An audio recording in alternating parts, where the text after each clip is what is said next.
It is live. And good morning, good afternoon, good evening, maybe even good night. Wherever you are, this is Montreal by night. And as the sun has set and the night slowly starts to fall, we will find a certain K-Night who is actually waking up.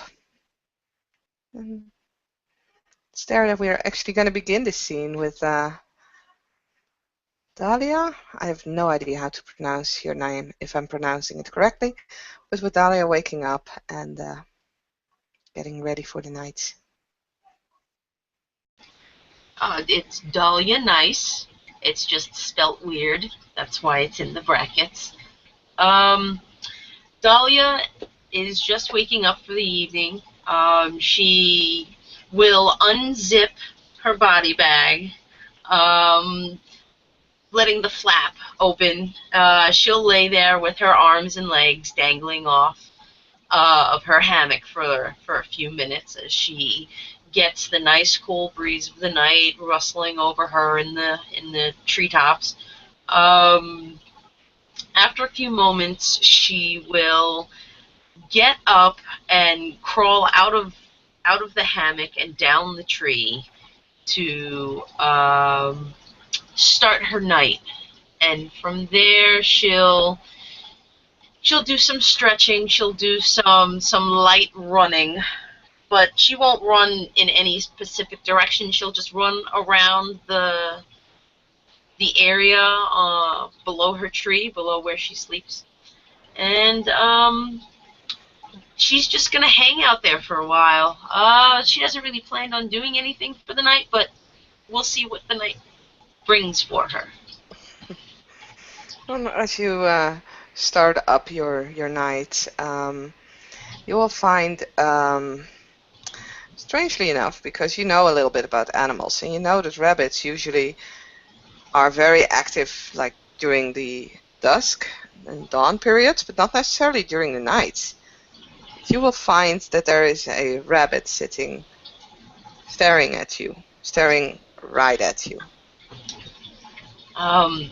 She will look directly down at this rabbit and and exactly what you said.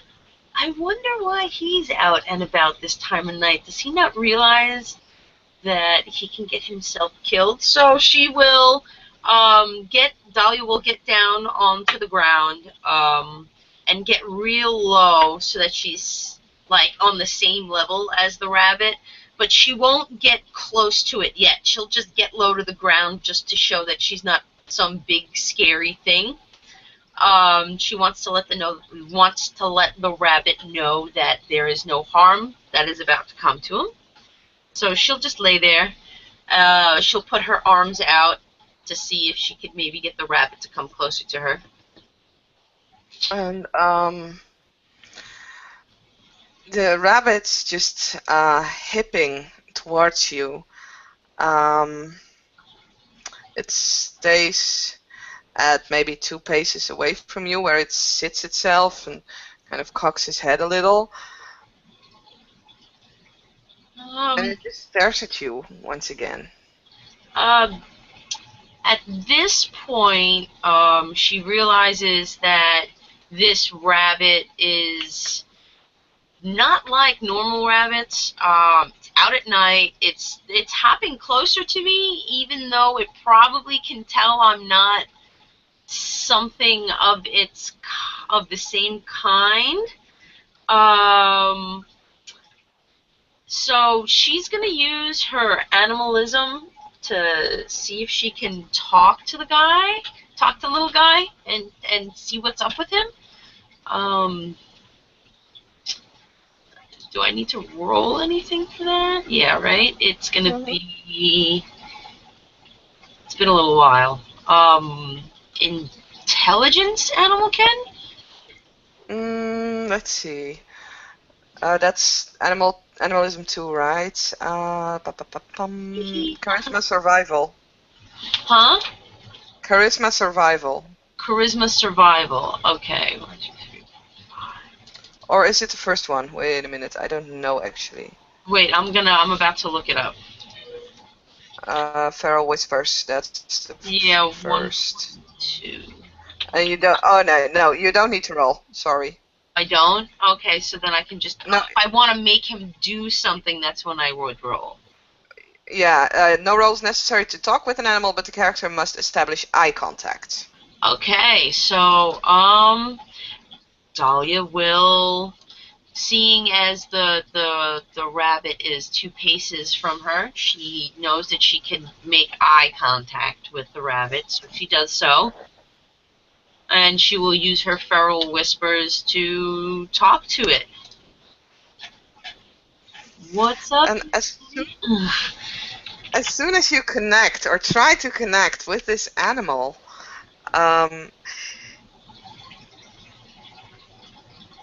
this is weird. This is not something that you've ever encountered before. As you notice that there is not, it's not the spirit of the animal there. There's something bigger, something slightly familiar.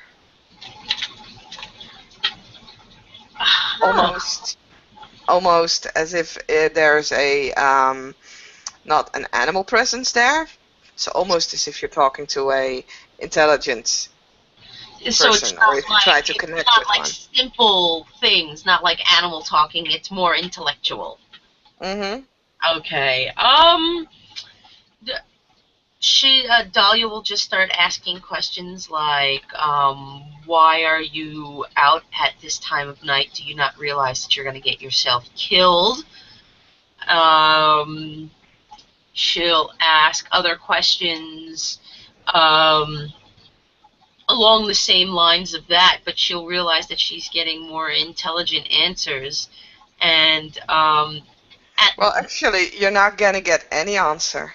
Really? No, there's this this presence that you feel that's inside the mind of the rabbit. Mm-hmm. All you get from it is a fear and pain, and it's looking for help. And the rabbit itself, as you are sensing this, the rabbit itself just hops a few paces backwards into the park, and then looks around as if it's waiting for you. Ooh, okay. She knows when to take a hint, so she will get up and proceed to follow the rabbit. Where you going, little bunny? You need my help with something? I'm here to help. And Dahlia will just not try to get real close to the bunny, but just follow. Mm-hmm. Mm-hmm. And the rabbit will lead you through the park until it reaches one of those little children's playgrounds, and there is this big sand play area. It's like there's just sand there, and people or kids have been building sand castles and stuff like that. And the rabbit will lead you to a place where the sand seems to be in some kind of a heap, and it starts digging a little bit with its paws, and then it waits for you and looks around for you again. Oh, ooh, okay. Bunnies don't usually, dig in sand, so there's got to be something under there. And as Dahlia starts to approach the bunny, is the bunny going to run from her as she walks closer to it, or is it just going to keep kind of sort of digging in the sand? It keeps digging. Okay, so there's definitely something up right now. She's not 100% sure because this isn't acting like a bunny. It's digging in the sand. It's letting me get close to it. It's having me follow it. It's displaying these emotions or these feelings that clearly it's not in any kind of fear or harm or anything like that. It's hopping around. So, and there's this underlying familiar feeling.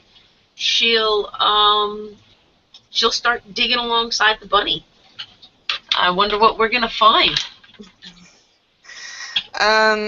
as you're digging and you're going deeper and deeper and deeper, suddenly you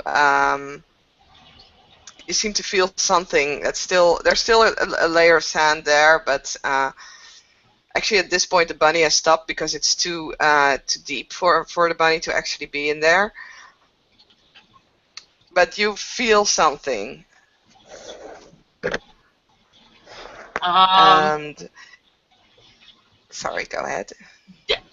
With every scoop of the sand, Dahlia starts to feel this presence growing, we'll say, and she gets the sand. It gets colder and colder and more moist as it goes down. And she realizes that this sand must have been so heavy, and there's so much of it, until she starts feeling what feels like a body.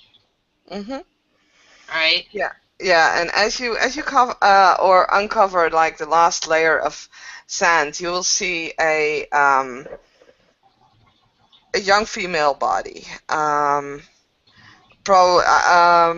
Depending on how you dig, you might just find a piece of her arm or something like that. But I'm just going to give you the description now. She has kind of chestnut-colored hair. She's there are some clothes there, but apart from the fact that everything is covered in sand, it looks so incredibly dirty. Her clothes have been torn up. She doesn't wear any shoes. She has wounds, but they seem to be there are cutting wounds of like something of a knife there, but also like burn wounds, like very deep burns on her entire body. Even part of her hair is missing, and this skull has been burned. She has her eyes closed at this point. Yeah, that's what you see. It's just a gory mess of blood with sand and mud. That's almost like clay just on her body entirely. As Dahlia removes the last bit of sand from around the face and shoulders and torso Please don't tell me of your name. this person, she quickly realizes what she's looking at and what she's stumbled upon. So, let me look real quick. I'm gonna do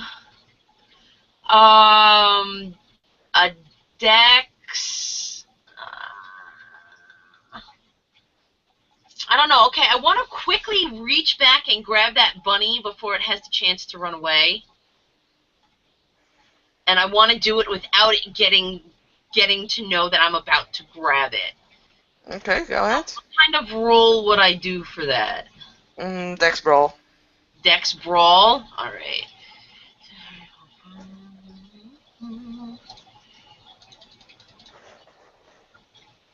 1, 2, 3 successes. I'm gonna grab that bunny real quick, snap its neck, and give it like just sit it next to me. And I'm gonna wait for this soul, this person, for their eyes to open, and I'm gonna offer this rabbit as its first meal.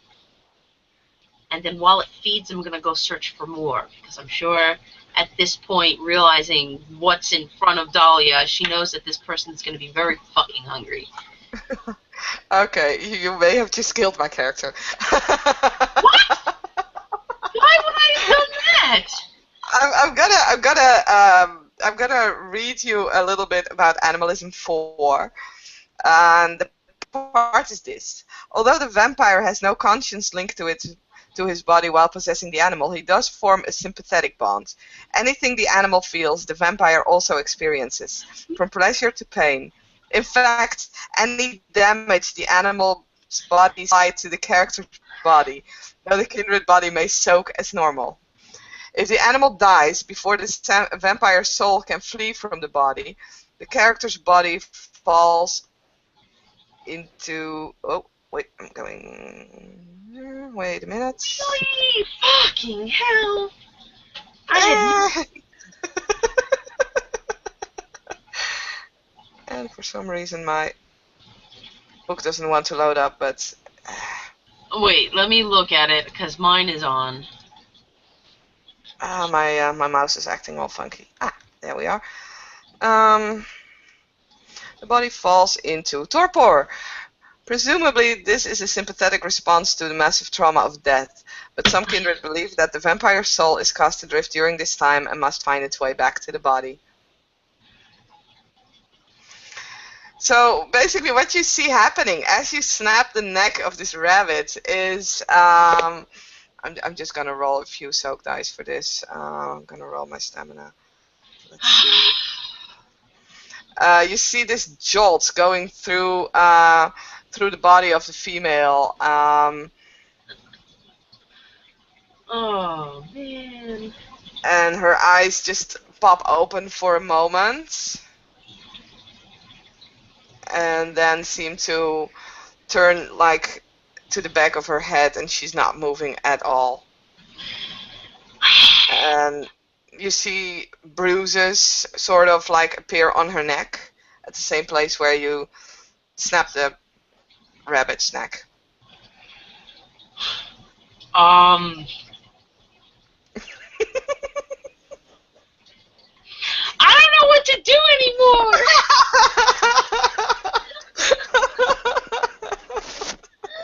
I don't know what to do. Oh, man.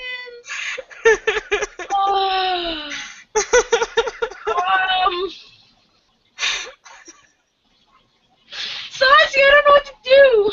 I don't know either at this point.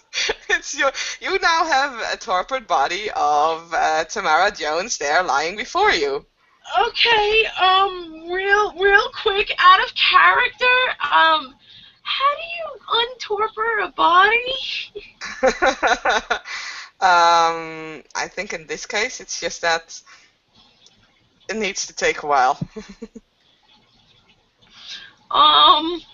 In seeing the bruises appear on the body, right after, Daliah's gonna look over at the bunny, and then she's gonna look back over at the body. She will finish, digging out this lady from the sand, and she will bring the body back to her hammock in the trees. Mm-hmm. I guess for now all she can really do is put her into her bed, into her body bag, and hope for the best.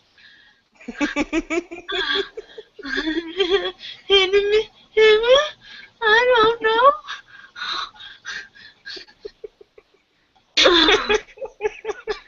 I'm just, oh. Well, while you're doing that, and you basically Storyteller to the rescue. Right, so I hear someone's just gone into torpor. Alright, this isn't a big problem. Because all you really need to do is feed them a blood point and boom. I'll just give you the quick description, Jason, of what's been going on, and I think Daliah could use some in-character help here. Wait, wrong one, sorry. Daliah has been following a rabbit, which started to dig a hole in the ground, where she found a body of Tamara. And it was already like covered in burn marks and wounds and everything. And she decided, you know what, let's just give it some blood. And she grabbed the rabbit, snapped its neck. And since I was possessing the rabbit with Animalism 4, I did not have time to release it. And I suffered the same wounds and went into torpor. Right. That sounds like a bit of a pickle. to put it bluntly.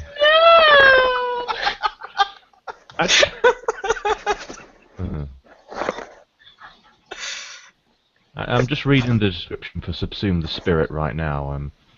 I feel so bad.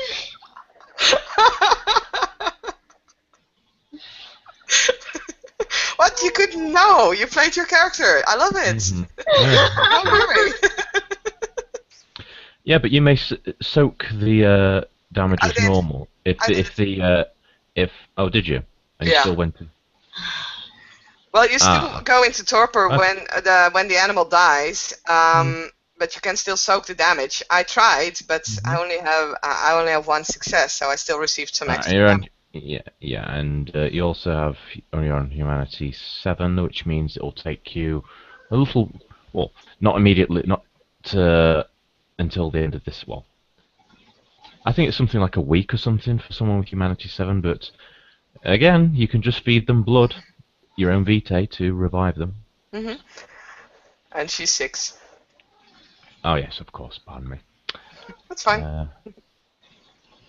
So, if you wanted to, Erica, you could always just roll intelligence occult at a difficulty of... Right, let's just be really, really, really generous and say 3, because otherwise she's not going to get this idea out of herself. Unless of course some sort of like weird storyteller spirit like starts whispering in her ears. Feed me blood. And worst case scenario, you can always call someone for help because there is someone now that you can actually call. Yeah. Real quick, Daliah's just staring at this body, still not really not knowing who the hell this lady is, but knowing that she needs help and that Daliah probably wasn't of any. Let's do that whole intelligence occult thing. I like that. Like that. So 1, 2, 3. Thank you for fetching a Jason, Saskia.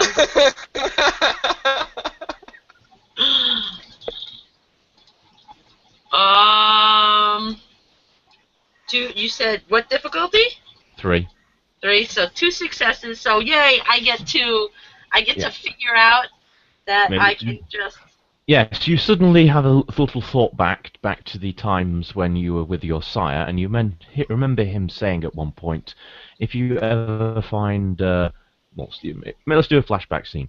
If you ever find that one of You're roboting. your brethren blood. Am I? Yeah, you're roboting. Oh no. Okay, I shall reduce the... Is that a little bit better? Yes. Okay. Flashback scene.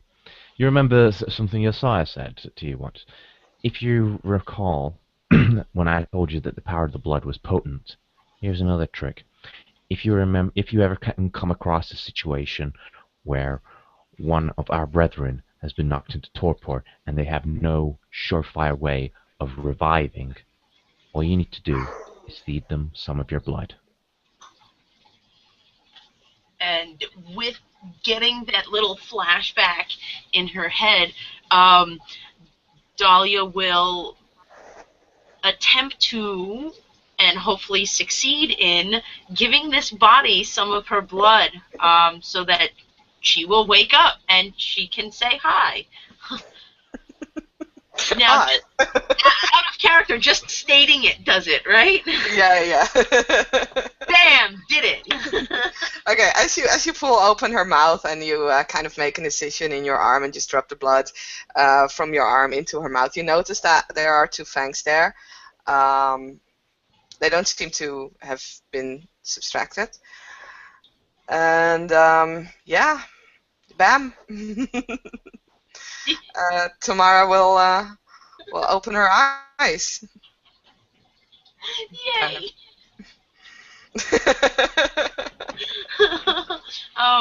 Daliah looking straight down at this person. She'll see the eyes slowly start to open, and she'll just Hi. How are you? And Tamara, she's looking straight at you, and all she whispers is, "Hungry." Dahlia will climb down from the tree because they're in the tree. She'll climb down from the tree and hearing the word hungry, she'll do scan perception, investigate. Well, no, I'm not investigating anything. Perception, awareness to see if there are any animals, the small animals in the area that she could maybe grab to give the lady in the tree so she can feed the hungry woman.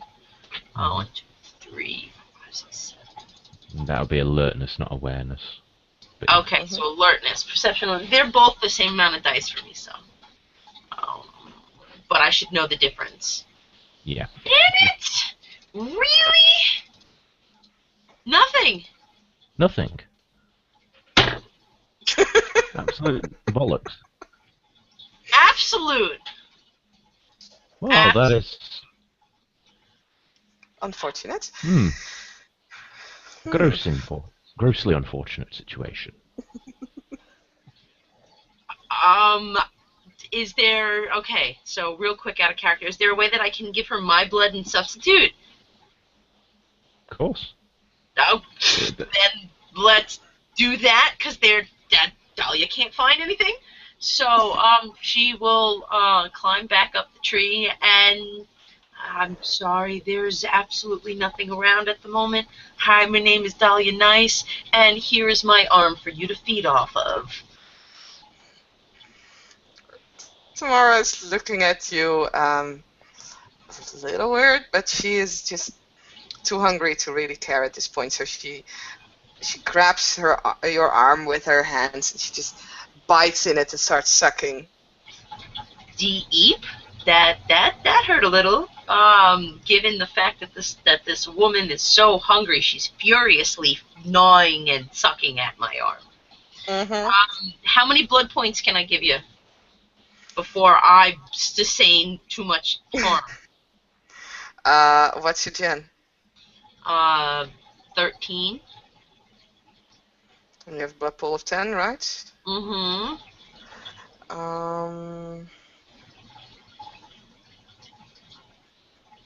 And I've already given you one to wake you up. Definitely stop after giving me like 3 blood points. All right.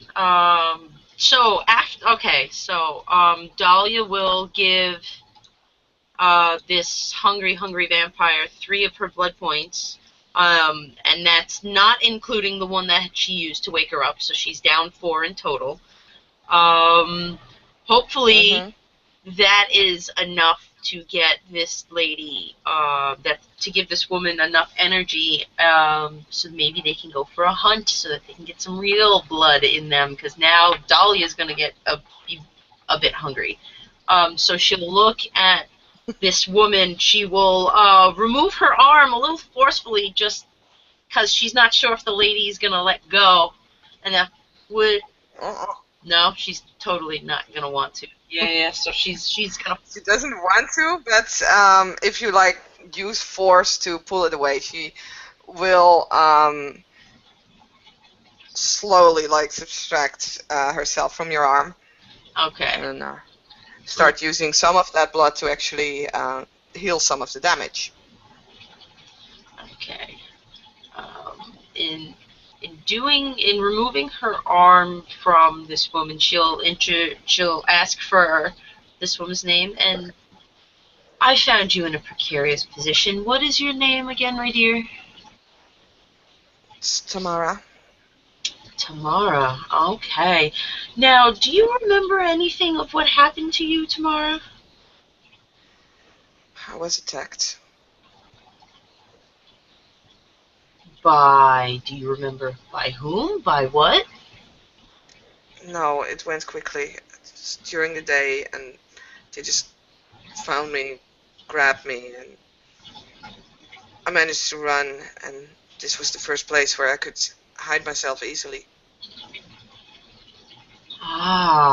Now, I have a question for you. This was very strange for me, and it took me a little while to figure this out, but were you and that bunny connected in some way? Because it did not act like a normal bunny, and in the end, when I killed the poor thing, to feed you, I might add, you did not wake up and you seemed to stay in this comatose state, assuming torpor.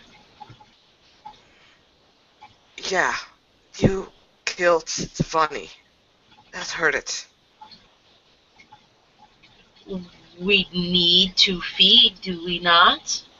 I did not think I was doing anything wrong in killing the bunny, although it did lead me to you. I was in the bunny. In the bunny? I've learned to look through their eyes, or through animals' eyes, and I was in the bunny.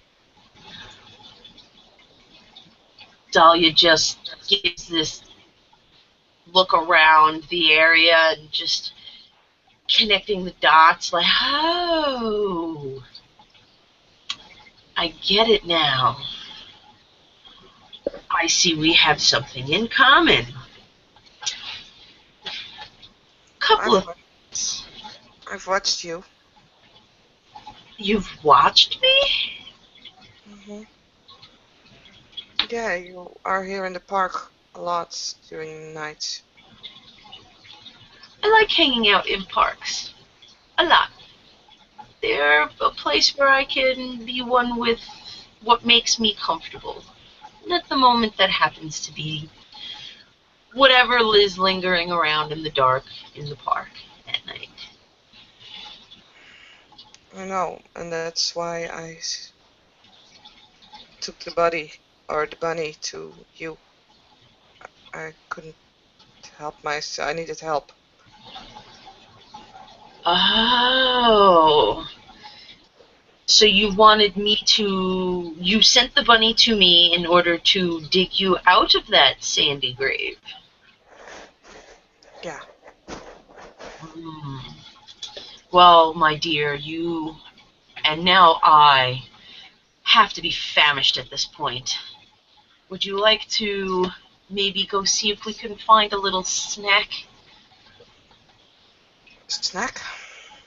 Yes, food, quenching of the thirst. You are hungry, correct? I'm sure I did not give you enough to eat.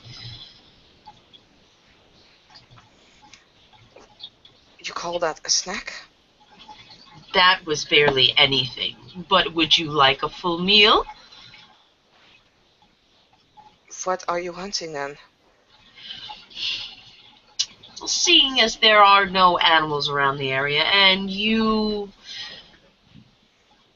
seem to have a passion and a respect for them, as I do, maybe we should go and look for something a little different than that. My dear, do you know anything of what you are right now? I am a vampire. Mm-hmm. Do you know what vampires eat? Yes. I don't like it very much. Excuse me, what? I don't like it very much. But we need it in order to survive. I personally try not to do it very often myself. I mean, if you'd prefer to not hunt, I can always bring you somewhere where you can feed a little more comfortably. Like how? You see, I've got a select few friends, you might say, that allow me to have little bites here and there as long as I do no real harm to them. Unless, of course, that's what they want. And I can always let you come in and have your fill, again, as long as no real harm is done to them. It is a safe environment for me to go and quench my thirst when I need it. Uh-huh. Is that something that sounds a little more comfortable for you? These people are more than willing to feed us. They quite enjoy it, really. They live in a certain type of lifestyle where things like this are embraced, actually. Big city is different than country. Sure. And Dahlia, before leaving, she will go behind one of the trees around, not too far away, but close enough. And she'll start. She'll remove a couple of stones and pull out a few paper bags. And within the paper bags are some clothes. And she will pull out a few pieces, and she will grab a pair of shoes, and she will walk over to Tamara and hand them to her. In case you want to get out of those raggy clothes and put on something a bit more clean and comfortable, you are more than welcome to these. And she will hand them to Tamara. She accepts the clothes, not the shoes. We have more in common than we know.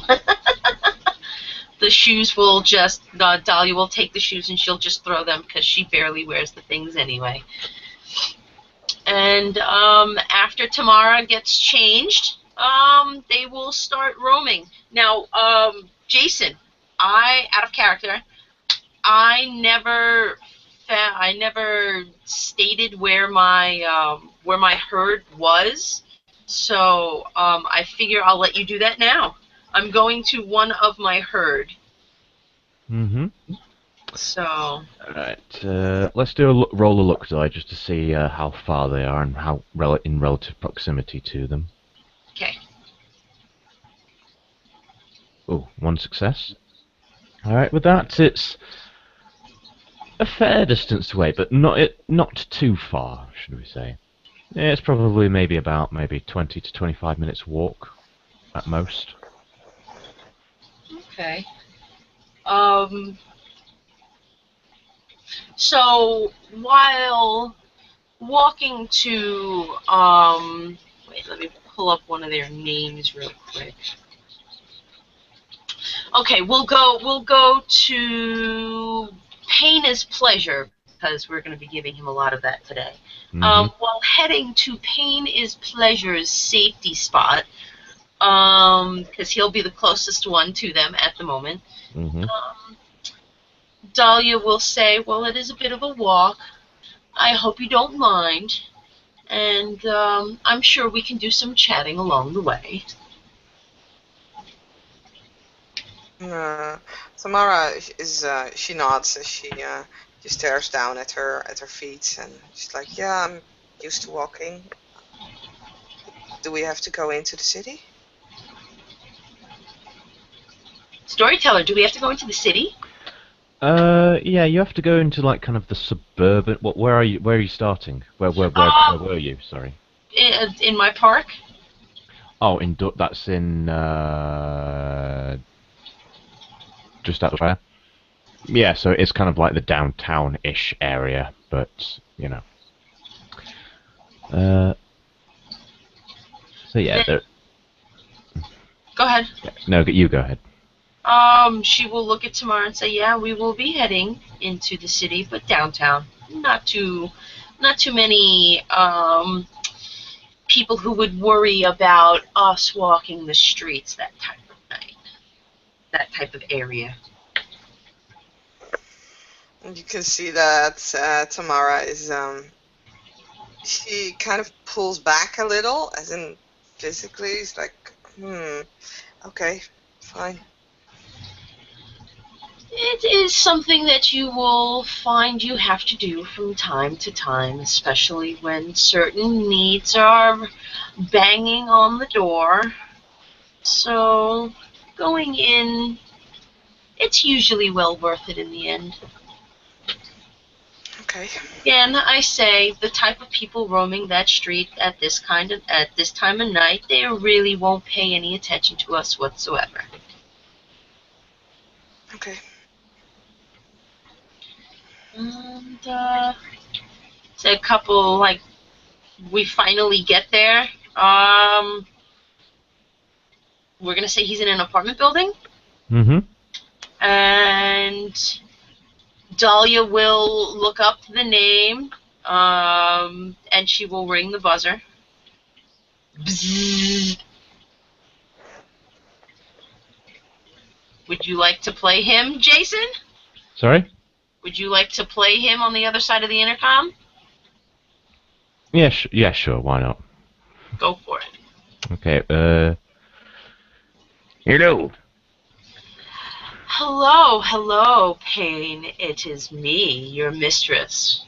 I have come for my weekly gathering. Is it okay if I come up? And I do have a guest, mind you, so you get twice the pleasure this week. God damn. Come right up. And they go up the stairs. They go through the door, and say it's a bit on the older side, so there's no elevator, so they gotta walk up some stairs, definitely making them way hungry. The door will already be cracked open a little, so no knocking is needed because I'm sure he's getting himself ready.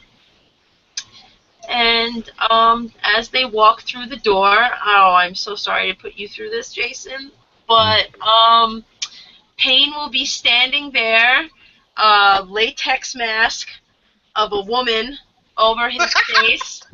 Yeah, I'm so sorry for this. Yeah. And here I was expecting it to be this bloke. Oh yeah, no, it's definitely that bloke, but that with a latex mask. Yeah, latex mask of a woman on his face, short black hair. We'll have him in a pink polka dot corset with the fishnet stockings and a pair of stilettos on.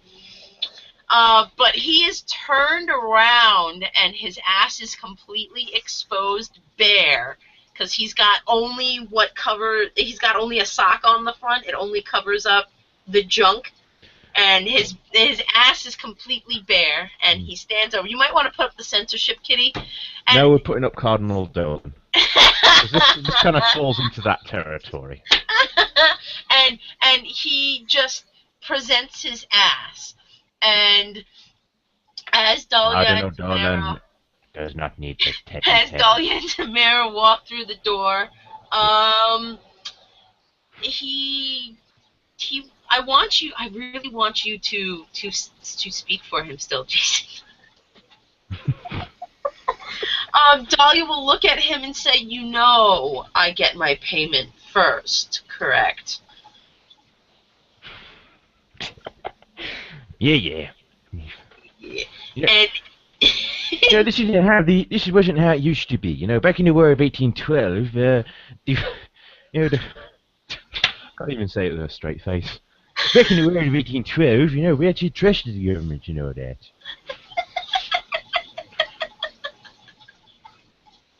Well, it is Canada. And in that, And we're embarrassing Saskia. No, I love it. But you are embarrassing Tamara, though, because she is rather shy, and she's just standing there in the doorways, like, eyes gasted. And Dahlia will walk straight over to Payne. She will open her palm up real wide and slap his ass, grab it, and then say, "Then you better lay down so I can get my fill," and push him over onto the side, because we're going to feed off of him now, but he needs to be laying down. I know Dahlia's going to want the femoral artery on the inside of the leg. I'm going to let Tamara go wherever she wants. But after flipping him over, Daliah's just going to bite onto his inner thigh and start to feed. And she'll, after a couple of suckles, look over to Tamara and say, "Come in, my child. Free food. Eat. Wherever is most comfortable for you. Drink, but eat." Tamara is slowly scuffling like a little bit into the apartment, and she's actually looking around the hallway to see if there's anyone there, and just close the door quickly. And this is like, she's still standing there, like her hands in front of her mouth, also covering up her fangs, and she's slowly, like, she doesn't quite know what to do with this situation. She's never, ever in her entire life seen something like this before, other than on the internet. And yeah, she never really understood why people did this to themselves. So she slowly walks towards the two of you, and then sees if there is like a place that's not like completely icky to take a bite out, and she will probably go for a wrist. All right. Once Daliah sees that Tamara has started to feed, Dahlia's only going to take 2 blood points from the guys because she wants to give as much as she can to Tamara off of him without killing him. So she will, after 2 blood points, remove herself, but continue to watch Tamara feed. Tamara doesn't know how much she can take without the guy actually going down. So she is, let's see, she's actually going to feed up like 6 blood points from this guy, unless you stop her. Yeah, no, she'll stop you. She will definitely stop you. Once she sees that Payne's starting to go a little pale and that his eyes are about to roll into the back of his head, Daliah will grab Tamara by her shoulders and say, "Okay, I don't want him dead. Remember, comfortable. I want to come back for more, please."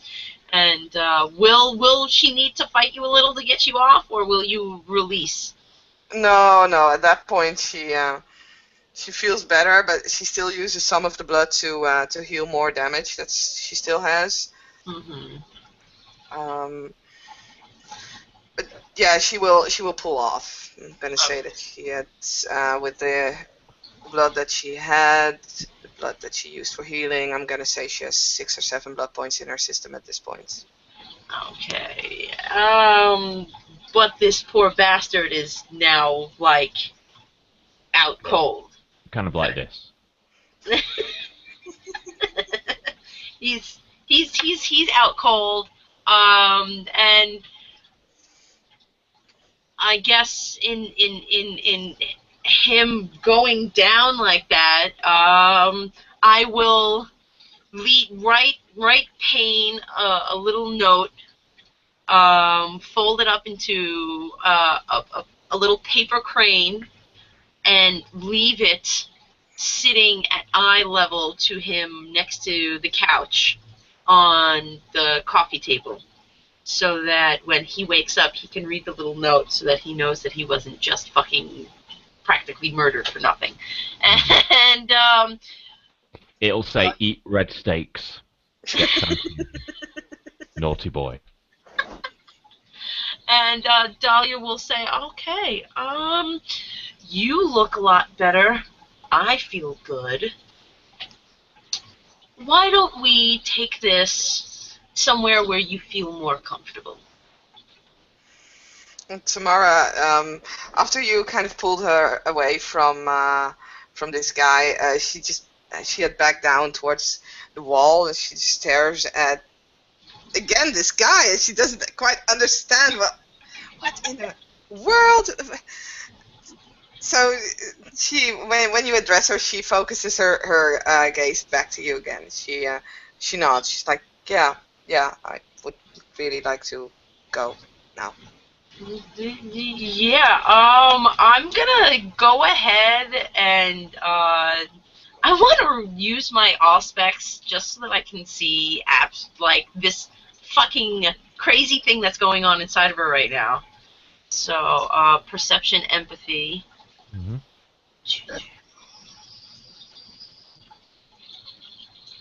Nice. 1, 2, 3, 4 successes. Well done.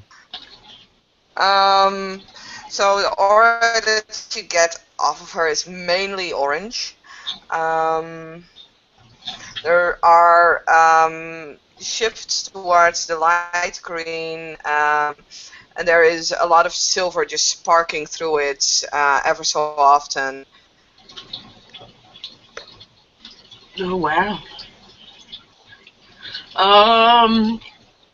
Yes, Tamara. Let's go somewhere where you feel comfortable. I feel like I might have just given you a sensory overload, and we might need to change that. Hmm. So, your lead, I'll follow. Unless And you don't really know that much about the city, then we can just go back to the park. yeah, she's like, as you say that, she will turn around and walk out of the apartment complex, and when she stands there on the street and she gets like all these impressions of cars driving by, of lights flicking on and off, and the smells and the sounds of the city, she's almost paralyzed as she's standing there looking around and has no idea where to go. Um, when in doubt, back to the park. Dahlia will look at Tamara in this confused and overwhelmed and distressed and feared state and just, okay, would you like to go for a walk in the park? Maybe that might ease you a bit. And she just nods her head like slowly, and she starts to follow you as a little duckling following Mama Duck. And we'll walk back to the park, and I guess from there we'll say it fades into black as we just walk through the park for a while. There, Hmm. just because out of character, I want to talk about some things that maybe we could do after this. So, Okay, then we'll end the scene with Tamara and Dahlia going back to the park.